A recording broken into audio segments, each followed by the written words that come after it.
कार्यक्रम शुरू करने से पहले देखते हैं क्या है आज के अन्नदाता में। वर्तमान समय में प्याज की जो रोपाई है उसको कहीं पर 1 महीने कहीं पर 2 महीने हो चुके होंगे और ये जो अवस्था है वो क्रांतिक अवस्था है। बहुत ज़्यादा इस पे मतलब प्रभाव पड़ेगा अगर आप इस अवस्था में अगर आप प्याज की फसलों में अगर आप ध्यान नहीं देंगे तो इसका बहुत प्रतिकूल प्रभाव पड़ सकता है, क्योंकि अभी जो है पत्तियों का विकास हो रहा है और नीचे जो है आपके कंदों का भी विकास हो रहा है। तो सबसे पहले हम बात करेंगे प्याज में इसकी निंदाई गुड़ाई और खरपतवार नियंत्रण की, क्योंकि निंदाई गुड़ाई सबसे महत्वपूर्ण एक इसका भाग होता है किसी भी खेती के लिए, किसी भी फसल की खेती के लिए। तो हम ये क्यों करते हैं? क्योंकि खरपतवार जो है हमारे पौधों से मतलब जो मेन हमारी क्रॉप है उससे पानी के लिए, चाहे आपके पोषक तत्वों के लिए, चाहे जल के लिए, इन तीनों की प्रतिस्पर्धा करते हैं और पौधों को जितना मिलना चाहिए उनको ना मिलके ये खरपतवार ले लेते हैं। तो सबसे पहले किसान भाइयों आपको हम ये सलाह देते हैं कि सबसे पहले आप अपने खेत में जो भी खरपतवार है उनको कुशल श्रमिकों के द्वारा उसको आप खेत से बाहर करवा लें, क्योंकि अगर आप उन चीज़ों में अगर सावधानीपूर्वक निंदाई गुड़ाई नहीं कराएंगे तो आपके जो कंद हैं वो हानि पहुंचती है उसमें और उसका फिर उत्पादन भी आपका जो है कम हो जाएगा। तो इसलिए ध्यान रखें कि कुशल श्रमिकों से ही निंदाई गुड़ाई का कार्य करावें। किसान भाइयों, प्याज की फसल का उचित विकास हो और इससे अच्छा उत्पादन मिले, इसके लिए प्याज की फसल में जल प्रबंधन करते हुए यूरिया की संतुलित मात्रा का उपयोग कैसे करना है, आइए जानते हैं। इसके बाद हम बात करेंगे पोषक प्रबंधन तथा सिंचाई की। तो पोषक प्रबंधन में आपने पहले जो एक मात्रा है यूरिया, पोटास और सुपर फास्फेट की वो तो आपने दे दी होगी। अब जो है दूसरी मात्रा जो है आप यूरिया आपको डालना है, तो इस चीज़ का आपको विशेष ध्यान रखना होगा कि जितनी अनुशंसित मात्रा है केवल उतना ही खाद का आप उपयोग करें। अगर आप ज़्यादा भी करेंगे तो भी आपके लिए हानिकारक है, अगर कम भी करेंगे तो भी फिर आपके लिए वो नुकसानदायक हो सकता है। तो कृपया इस चीज़ का विशेष ध्यान दें कि अनुशंसित जो मात्रा है आप उसी का ही उपयोग करें। नमी की उपस्थिति में ही आप यूरिया का उपयोग करें तो ज़्यादा आपके लिए लाभदायक हो सकता है। अब बात करते हैं सिंचाई की। तो सिंचाई जो है फसल की जल मांग तथा मिट्टी की किस्म को देखते हुए करना है हमको। चूँकि ग्रीष्मकालीन फसल है तो आप हफ्ते में 1 हफ्ते के अंतराल में एक बार हल्की सिंचाई भी दे सकते हैं, या तो आप फिर फसल की जल मांग और मिट्टी की किस्म देख के भी आप उन चीज़ों को अपने हिसाब से मैनेज कर सकते हैं। पानी कम भी नहीं होना चाहिए और पानी अधिक भी नहीं होना चाहिए। और अगर जल भराव की स्थिति अगर आ गई, जैसे बारिश हो गई या जल भराव की कोई स्थिति है, तो आप पानी को बाहर निकाल दें, तुरंत उसका निकास का एक अपनाएं। किसान भाइयों, प्याज की फसल को अनेक प्रकार के कीट और रोग अत्यधिक नुकसान पहुंचाते हैं, जिसकी वजह से फसल के उत्पादन में कमी आ जाती है। तो आप किस तरह से करें इनका नियंत्रण, आइए जान लेते हैं। बाद हम बात करेंगे फसल सुरक्षा की। तो फसल सुरक्षा में सबसे पहले बात करेंगे हम प्याज की प्रमुख जो कीट हैं। तो सबसे पहले नाम आता है थ्रिप्स का। ये एक रस चूसक कीट होते हैं जो कि ऊपर की पत्तियों का रस चूस लेते हैं तथा भोजन बनाने की जो क्षमता है उसको बहुत ही प्रभावित करते हैं। अगर भोजन नहीं बनेगा तो फिर कंद भी छोटा हो जाएगा, तो ये भी बहुत ज़्यादा प्रभावित हो जाता है उस चीज़ से। तो इसलिए इसकी रोकथाम बहुत ही ज़रूरी है, नहीं तो हमारे फसल को बहुत ही हानि पहुंचा सकते हैं। इससे हमको फसल की सुरक्षा करनी बहुत ही आवश्यक है। तो इसके निदान के लिए हम इमिडाक्लोप्रिड नाम से एक दवा है, वो 0.5 ग्राम प्रति लीटर पानी के हिसाब से उसको मिला के हम छिड़काव कर सकते हैं, या तो फिर इस थाइमेथाक्साम नाम से एक दवा आती है, उसका भी आप 0.5 ग्राम प्रति लीटर के हिसाब से आप इस दवा का भी छिड़काव कर सकते हैं। तथा 15 दिन के अंतराल में इसको अलग अलग दवा का छिड़काव करते रहना है, जिससे कि आपकी फसल सुरक्षित हो सके। तो जैसा कि वर्तमान मौसम के हिसाब से देखा जाए तो ये फफूंदी रोगों के लिए बहुत ही अनुकूल समय है।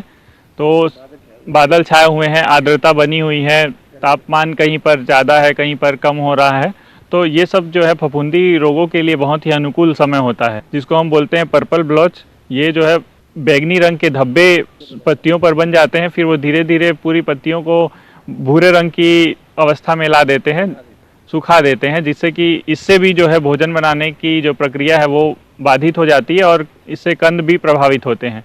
तो इन रोगों से बचने के लिए हम बावेस्टिन, मेनकोजेब हो गया, M45 हो गया, Z78, तो ये सब दवा है 2 ग्राम प्रति लीटर के हिसाब से हम इसको घोल बना के इस छिड़काव कर सकते हैं। तथा छिड़काव को हमको 10 दिन में 15 दिन के अंतराल में लगातार दोहराना पड़ता है, जिससे कि हम इस पे पूरी तरीके से इसको कंट्रोल कर सकें। किसान भाइयों, मेरे द्वारा बताई गई ये छोटी छोटी समसामयिकी हैं प्याज के उत्पादन के लिए, तो अगर आप इन सब बातों का ध्यान रखते हैं, जैसे कि मतलब समय पे सिंचाई करना, समय पे निंदाई गुड़ाई करना, खरपतवारों का नियंत्रण करना, फसल की सुरक्षा करना, अगर ये आप सही समय में करते हैं तो आप अधिक से अधिक उत्पादन कर अधिक से अधिक लाभ कमा सकते हैं। धन्यवाद। सूत्रकृमि ऐसे जीव होते हैं जो कि आमतौर पर नजर नहीं आते, लेकिन मिट्टी में रहकर कई फसलों को हानि पहुंचाते हैं, जिनमें सब्जी वर्गीय फसलों में इनके द्वारा काफी हानि होती है। इसलिए इनका नियंत्रण करना बेहद जरूरी होता है। तो इसके लिए कौन कौन से उपायों को अपनाएं, आइए जानते हैं कृषि वैज्ञानिक डॉक्टर निशि केसरी से।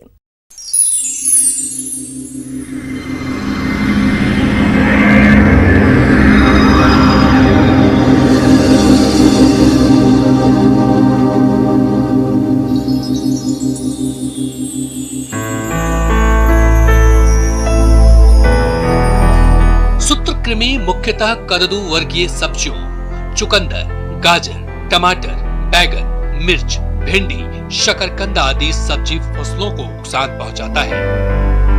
यह सूत्रकृमि प्राथमिक और द्वितीयक जड़ों को प्रभावित करके फसल को नुकसान पहुंचाते हैं। सूत्रकृमि एक तरह का जंतु है जो बहुत छोटा होता है। सामान्यतः हमारे पेट में भी पाया जाता है केचुआ, वो भी एक सूत्रकृमि होता है। लेकिन पौधों में जो सूत्रकृमि पाया जाता है उसको हम आँख से नहीं देख पाते हैं, क्योंकि वो काफ़ी छोटा होता है और बिना सूक्ष्मदर्शी की सहायता से हम उसे देख नहीं पाते हैं।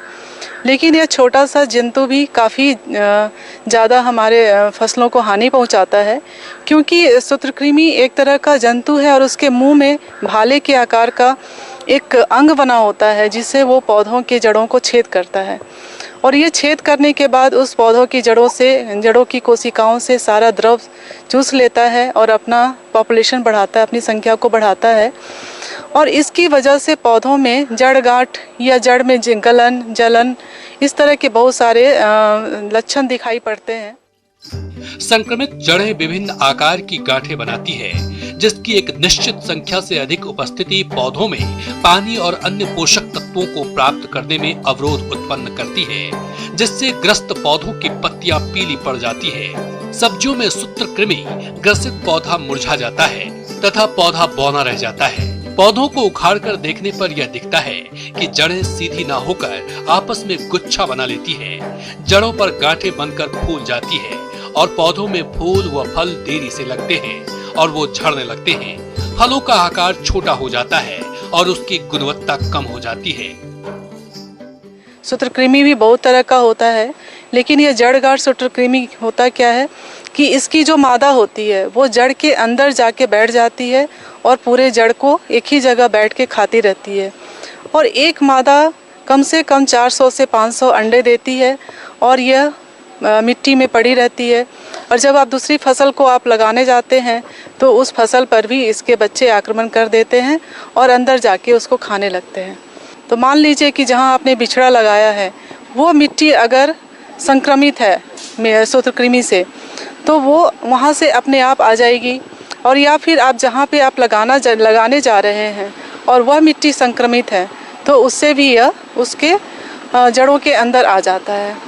तो सबसे पहले आपको ज़रूरत है कि जहाँ भी आप लगाने जा रहे हैं या जहाँ भी आप बिचड़ा ला रहे हैं उस मिट्टी की आप जांच कर लें। और मिट्टी में जो सूत्रकृमि की संख्या है, सूत्रकृमि की संख्या जो आक्रमण करने वाले सूत्रकृमि की संख्या है, वो संख्या 2 निमेटोड 2 सूत्रकृमि पर ग्राम सॉइल से कम होना चाहिए। अगर ज़्यादा है तो आपको उसमें उपाय करने की ज़रूरत है। सब्जियों में सूत्रकृमि के कारगर नियंत्रण के लिए सबसे पहले इनकी पहचान, रोगजनक रोग के लक्षण आदि का पहचान होना अति आवश्यक है। जिससे इसकी रोकथाम करने के विभिन्न उपाय अपनाने में आसानी हो सके और वर्तमान में बढ़ते हुए रासायनिक तत्वों के प्रयोग के कारण भूमि, जल, पर्यावरण, खाद्य पदार्थों के खराब होने और मानव स्वास्थ्य पर पड़ने वाले विपरीत असर को देखते हुए सूत्रकृमि नियंत्रण के लिए समन्वित रोग प्रबंधन का तरीका अपनाना चाहिए। तो इसके उपाय आप इस तरह से कर सकते हैं कि आप पौधशाला को अच्छे से मिट्टी में नीम की खल्ली 10 ग्राम प्रति वर्ग मीटर में मिलाएं और उसमें आप फॉर्मेलिन से भी ट्रीटमेंट कर सकते हैं। फॉर्मेलिन आसानी से बाज़ार में उपलब्ध हो जाता है, जिसका आप 30 मिलीलीटर फॉर्मेलिन प्रति लीटर पानी में मिला के और मिट्टी को मिला के और उसमें आप पॉलीथीन से ढक के कम से कम 1 सप्ताह आप उसको ढक के रखें। तो इससे क्या होता है कि जो सनलाइट आता है, जो सूरज की रोशनी आती है, उससे अंदर का तापमान काफ़ी बढ़ जाता है और ये फॉर्मेलिन भी उसको सूत्रकृमि को मार देता है, जिसके कारण आप जब उसमें बीज लगाने जाते हैं तो आपकी बीज संक्रमित नहीं हो पाती है। लेकिन इसमें ध्यान रखना ये है कि जब आप पॉलीथीन हटाते हैं 1 सप्ताह के बाद तो उसे 3 से 4 दिन मिट्टी को खूब अच्छे से हल्के कर दें, ताकि उसमें से फॉर्मेलिन का जो विषैला पदार्थ है वो निकल जाए और उसमें आप फिर बीज लगाएं। अगर रोकथाम की बात करें तो 2 या 2 से अधिक बीजों का समावेश करके ही सूत्रकृमियों की रोकथाम की जा सकती है, जिसमें ग्रीष्मकालीन गहरी जुताई करना चाहिए। इससे मिट्टी पड़े कृमि के अंडे तेज धूप के कारण नष्ट हो जाते हैं। फसल लगने के 20 से 25 दिन पहले कार्बनिक खाद को मृदा में मिलाना चाहिए। जिन क्षेत्रों में सूत्रकृमि का प्रयोग अधिक हो वहां पर उचित फसल चक्र को अपनाएं। अंतर्वर्तीय फसल के रूप में शतावर और गेंदे की 2 से 3 कतार मुख्य फसल के बीच में लगाएं। इन फसलों की जड़ों से निकलने वाला पदार्थ कृमि की रोकथाम में प्रभावी पाया गया है। रोग प्रतिरोधी प्रजातियों का चयन करें और अंत में यदि इन सब से रोकथाम नहीं हो तब रासायनों का प्रयोग करें। इसके अलावा जब आप खाली खेत में लगाते हैं तो बिछड़ा को आप नीम के घोल में बिछड़ा को डुबो के और तब लगाएं। और खड़ी खेतों में अगर आपको लगता है कि इसमें जड़ गांठ की समस्या आ रही है, 1-2 पौधा में अगर आप देख रहे हैं, तो उसमें आप कार्बोफ्यूरॉन का इस्तेमाल कर सकते हैं, जो कि बाज़ार में फुराडॉन के नाम से आता है। उसमें प्रति पेड़ आप 1 चम्मच छोटी चम्मच से अंदाज से उसके चारों ओर, बिछड़ा के चारों ओर थाला बना के डाल सकते हैं। और थाला बना के डालने के बाद आपको तुरंत उसमें पानी देना पड़ेगा, सिंचाई करनी पड़ेगी। इसके अलावा केमिकल में हम फ्यूराडॉन का ही इस्तेमाल केवल कहते हैं, क्योंकि जितना हम दवाओं का इस्तेमाल कम से कम करें तो उतना अच्छा हमारे एनवायरनमेंट के लिए रहेगा। धन्यवाद। आगे और भी हैं खेती बाड़ी से जुड़ी हुई बहुत सी रोचक जानकारियां, पर यहाँ पर रुकेंगे एक और ब्रेक के लिए। जल्द हाजिर होते हैं। अन्नदाता हेल्पलाइन निशुल्क फोन संपर्क सेवा के माध्यम से आपके द्वारा पूछे गए प्रश्नों में से 1 या 2 महत्वपूर्ण प्रश्न को हम अपने कार्यक्रम में शामिल करते हैं। इसी के तहत आज का चयनित प्रश्न और उसका जवाब इस प्रकार है।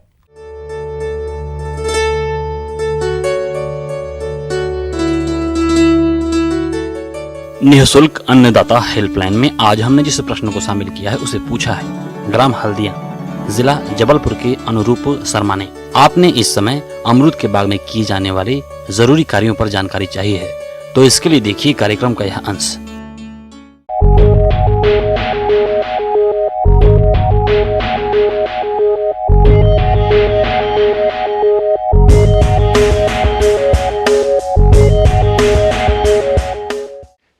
किसान भाइयों, आज हम बात करेंगे कि फल बगीचे, प्रमुख रूप से जो अमरूद की फसल है या अमरूद के हमारे जो बगीचे हैं, उनकी किस तरीके से अच्छा उत्पादन लें, किन बातों का विशेष रूप से ध्यान रखें।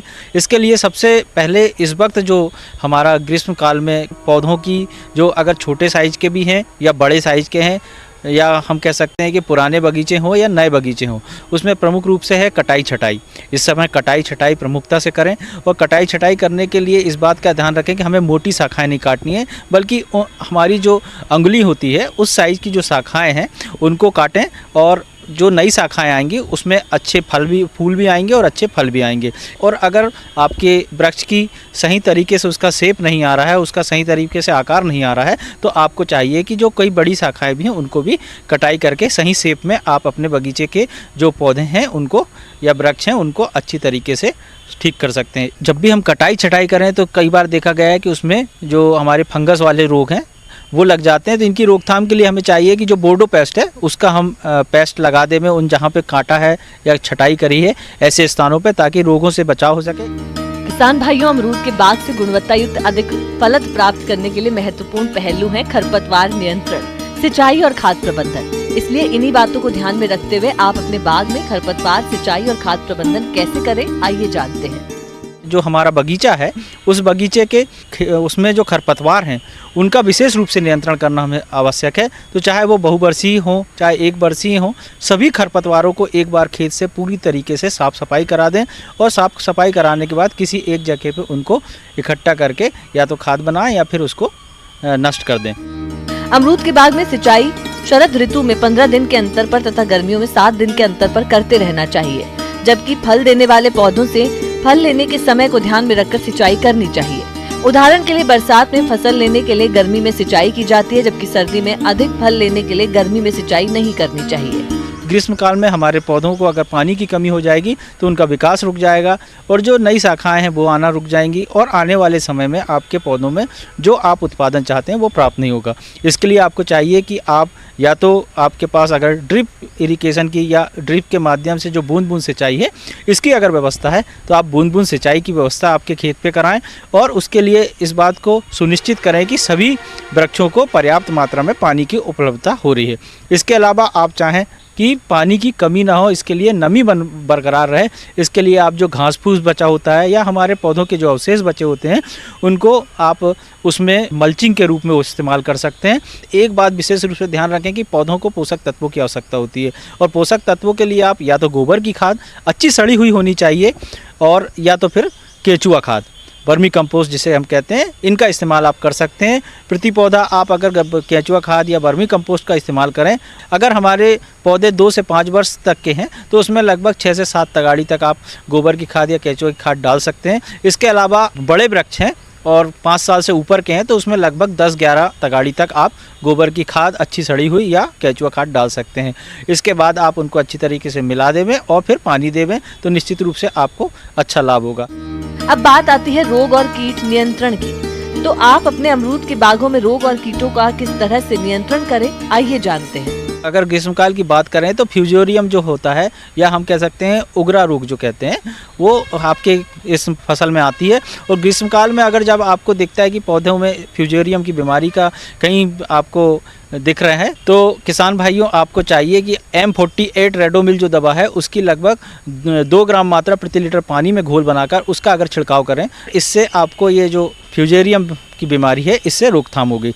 इसके अलावा हमने ये देखा है कि ग्रीष्मकाल में खेतों में या हमारे बगीचों में किसी प्रकार के पौध अवशेष पड़े हैं तो उसमें दीमक हो जाती है और ये दीमक धीरे धीरे हमारे बगीचे में फैल जाती है और ये बहुत बड़ी समस्या है जो बड़े बड़े बगीचों को नष्ट कर देती है। तो दीमक की रोकथाम के लिए चाहिए आपके जो थाला बना रहे हैं आप उसमें पानी में भी उसकी लगभग 2 ml मात्रा प्रति लीटर पानी के हिसाब से या तो आप मोनोक्रोटोफास या क्लोरोपाइरीफास इस प्रकार की जो हमारी कीटनाशक दवाइयाँ हैं इनका इस्तेमाल कर सकते हैं और दीमक की रोकथाम कर सकते हैं। जो हमारे बगीचे उसमें प्रमुख रूप से वृक्षों में देखा गया है कि एक प्रमुख समस्या आती है वो एंडरबिला की। और एंडरबिला की पहचान ये है कि जो भी हमारे पौधे हैं उनकी आप जो तना है या शाखाएं हैं उसमें कई बार जाली जाली सा दिखाई देगा और जो हमारे एंडरबिला जो कीट है उसका अवशिष्ट पदार्थ जो होता है जो वो इकट्ठा रहता है और वो जाली के रूप में आपके उस स्थान पे दिखाई देता है। तो इस बात का विशेष रूप से ध्यान रखें कि जब भी हम भ्रमण करते हैं हमारे बगीचे में और कहीं इस प्रकार की समस्या दिखती है तो ये एक बहुत बड़ी ही समस्या है और इस समस्या से पूरा पौधों को नुकसान होता है। एंडरबिला की समस्या आपके बगीचों में या पौधों में दिखाई दे रही है तो उनकी रोकथाम करना अति आवश्यक है।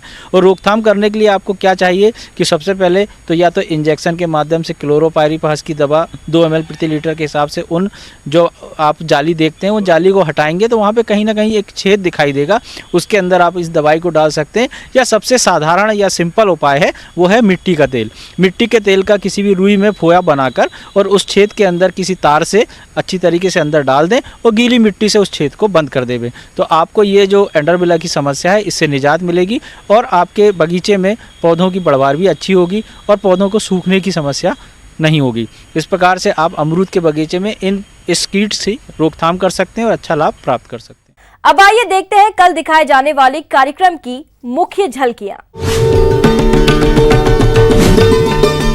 ड्रिप सिंचाई पद्धति को अपनाएं, कम पानी में अच्छा उत्पादन पाएं।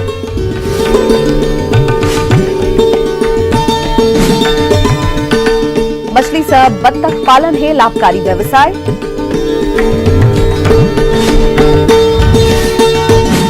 किसान भाइयों, अन्नदाता आपकी सेवा के लिए संकल्परत है। कृषि संबंधित समस्या और सुझावों के लिए आप हमें इस पते पर संपर्क कर सकते हैं। प्रोड्यूसर अन्नदाता, news 18 Madhya Pradesh Chhattisgarh, Ramoji film city, Hyderabad 501512। साथ ही आप हमें ईमेल भी कर सकते हैं। हमारा ईमेल आईडी है p18annadatamp@nw18.com। इसके अतिरिक्त आप हमें निःशुल्क हेल्पलाइन नंबर 180041922155 पर सोमवार से शनिवार सुबह 10 से शाम 4 बजे के बीच संपर्क कर सकते हैं।